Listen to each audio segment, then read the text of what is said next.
Today we're going to be talking about signing up for Medicare. If you're just turning 65 or if you're younger but you qualify through Social Security Disability Insurance or SSDI, then it's probably right around the time that you should be thinking about enrolling into the Medicare system. In this video, we're going to be going over what Medicare covers, how much you can expect to pay for Medicare, and when you should be signing up for Medicare to avoid paying those late enrollment penalties. By the way, I'm Sean with 65 and Covered, and if you haven't already, please go subscribe to the channel. We're putting out new videos every week to keep you updated and informed about Medicare. And with that out of the way, let's get into the video.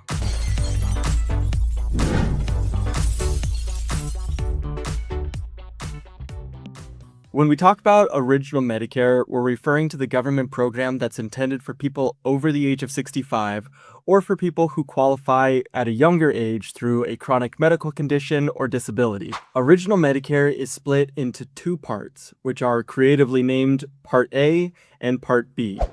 Medicare Part A generally covers inpatient services such as hospitalization, home health care, and skilled nursing facilities, while Part B generally covers outpatient care such as seeing your primary care physician, going to specialists, getting lab work done, or outpatient hospital services. Medicare Part A generally does not cost any premium.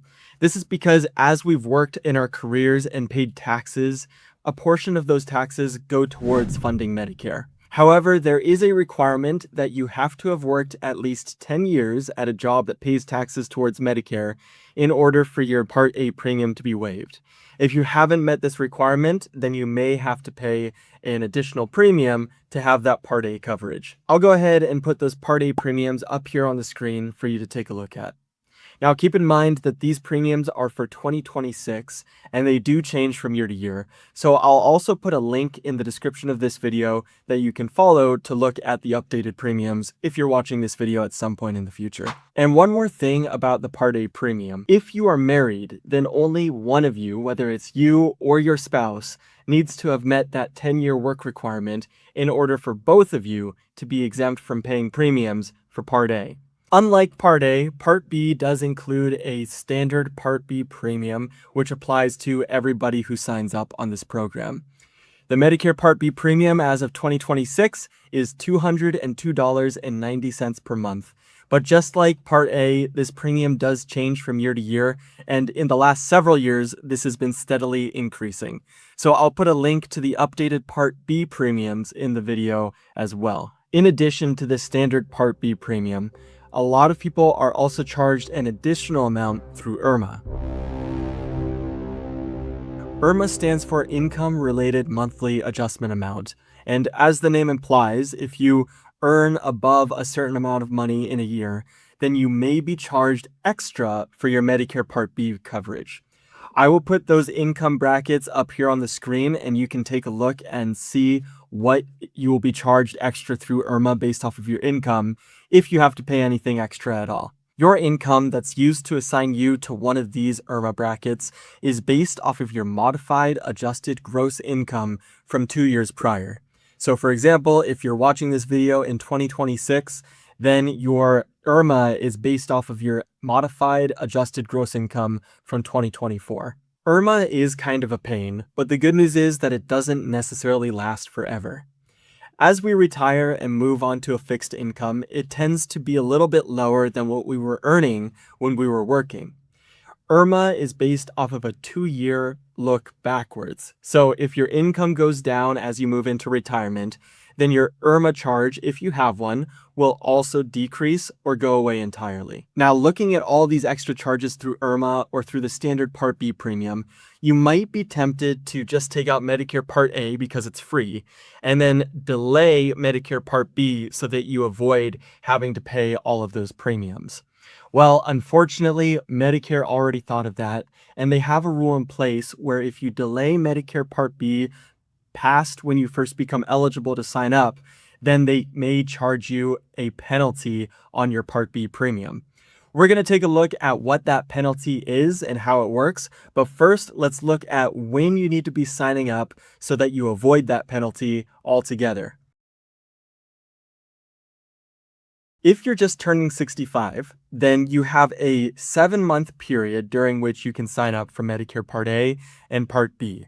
The 7-month period starts 3 months prior to your 65th birth month and continues up until 3 months following your 65th birth month. This is called your initial enrollment period, or IEP, and this is the time when you can sign up for Medicare Part A and Part B without being hit with any penalties for late enrollment. In addition to this IEP, there are other special enrollment periods, or SEPs, which do allow you to delay your Medicare Part B beyond IEP without any penalties. By far, the most common of these SEPs is if you currently work for an employer and you're covered under their group health plan.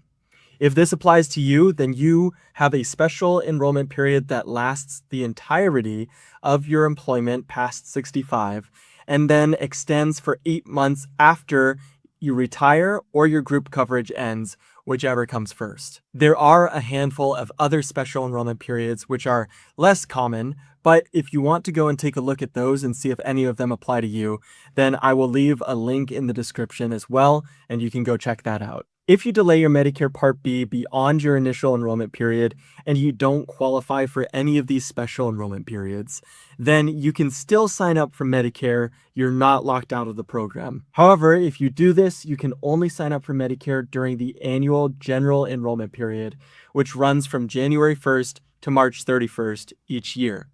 On top of that, you will most likely be charged a penalty for signing up for Medicare Part B after your initial election period. For every full 12-month period that you delay enrollment into Medicare Part B, you will be charged an additional 10% on top of the standard Part B premium. That means if you delay enrollment for 2 years, you get charged a 20% penalty. If you delay enrollment for 4 years, you get charged a 40% penalty, and it continues to climb the longer that you delay. So depending on how long you wait, this can lead to hundreds, if not thousands, of dollars in extra penalty fees. And this penalty never goes away. Unlike IRMAA, which can decrease over time, if you get hit with a 10%, 20%, 50% Part B late enrollment penalty, you are stuck with that penalty for life. We're going to talk about one other penalty which gets less attention, but it's also very important. And this is for Medicare Part D.